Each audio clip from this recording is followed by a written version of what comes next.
Yo, what is good, YouTube? It is your boy LancyVee, and welcome back to another Tiny Tina's Wonderlands build video. All right, so before we get into the actual video, this only applies to those that have the Redux mod installed. If you guys don't know what the Redux mod is, it just brings a new experience to the game.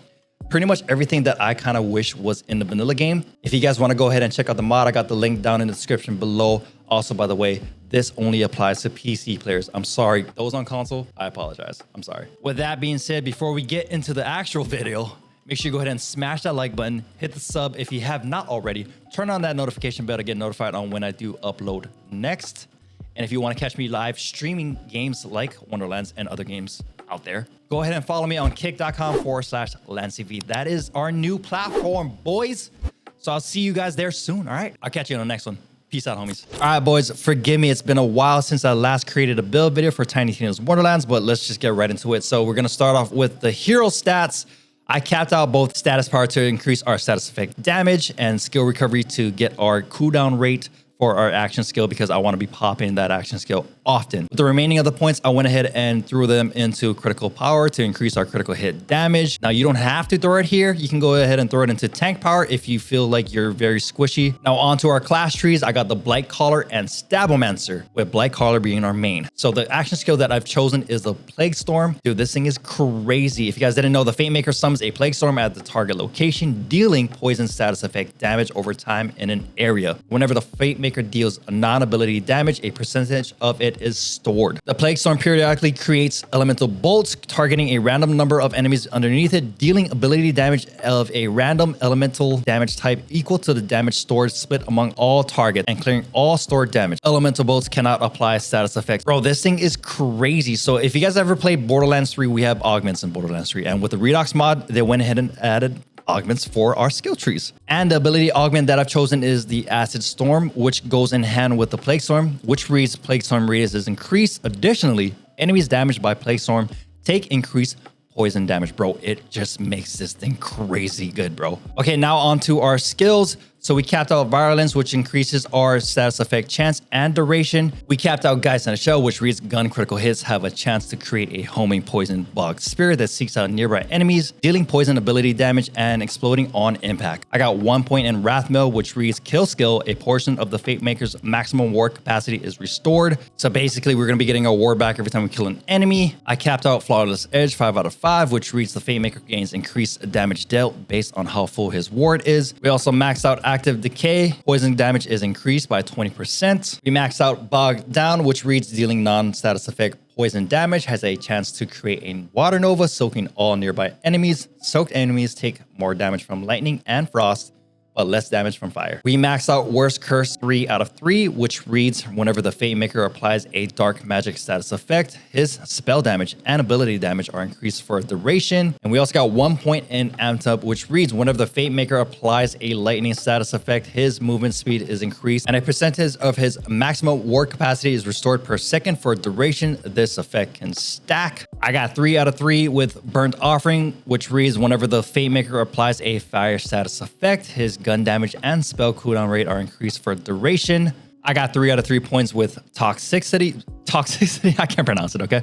Whenever the Fate Maker applies a poison status effect, his critical hit damage, companion damage, and action skill cooldown rate are increased for duration. And for the Blightcaller capstone, we got the Spirit Swarm. If you guys don't know what this is, it's basically a blob of whatever status effect that you apply to that specific enemy. It just floats around and attacks enemies with 100% applied status effect damage per second, bro. It is crazy good. And the AI for this thing is it's really good too. And we also got that 1 point in the ability augment that I read earlier, which reads Plague Storm radius is increased. Additionally, enemies damaged by the Plague Storm take increased poison damage. And now making our way on over to the Stabbomancer tree, I went ahead and put in 5 out of 5 points for potent poisons to increase our duration and status effect damage. We maxed out with 3 out of 3 for exploit their weakness. Whenever the Fate Maker applies a status effect to an enemy, that affected enemy takes increased damage from all sources for its duration. And lastly, for our final 2 points, I went ahead and threw that into Swift Death, which reads while moving, the Fate Maker gains increased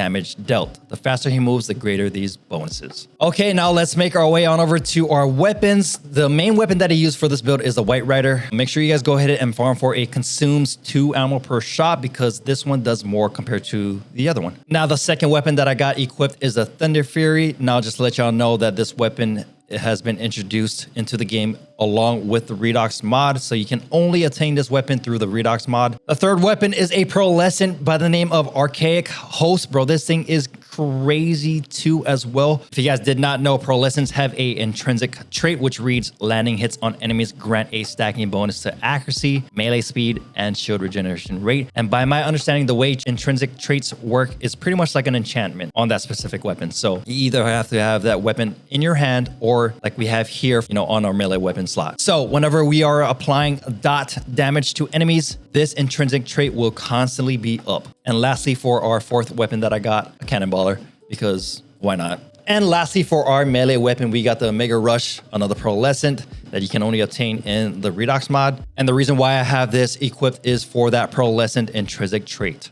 Okay, so for the first ring that we got equipped for our character is a Demon Blight ring, which increases our status effect damage by 15%. And along with that, the passives that rode with this ring increases the status effect duration of Dark Magic, Lightning, and Poison. I got another Demon Blight equipped as well, but this one increases the status effect duration for Frost, Fire, and Lightning. Now on over to our shield, I got the Deuce's Visage. I don't know if I'm pronouncing that correctly or not, but this thing is crazy with the builds. The special abilities that can roll on with this shield is the Twisted Spike, Twisted Nova, and the Twisted Amp. The Twisted Amp reads, while ward is full, gunshots drain 25% ward for 150 plus gun damage as frost damage. And that brings me back to the skill trees as to why I invested 1 point in each of the skill trees, Wrathmail and Amped Up, because I want to be able to keep our ward up as often as possible. Now for our class armor, we got the Miasmic Mail. When y'all farm for this specific armor, make sure it drops with the Stabbomancer power plus 30 along with the Blightcaller power plus 15. The reason being is because it'll throw 2 points into Contagion, which reads whenever the Faymaker applies a status effect, there is a chance it spreads to nearby enemies. If no enemies are nearby, apply a different random status effect to the initial enemy instead. Even if we don't have any points applied to Contagion because of our class mod,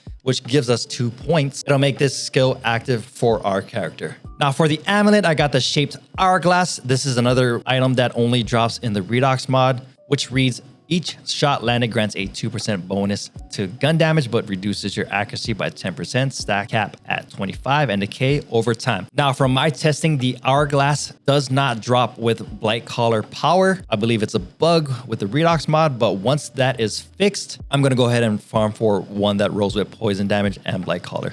And lastly, the spell that I'm using is a Dark Magic Buffmeister, because Buffmeister, bro. It's just really good.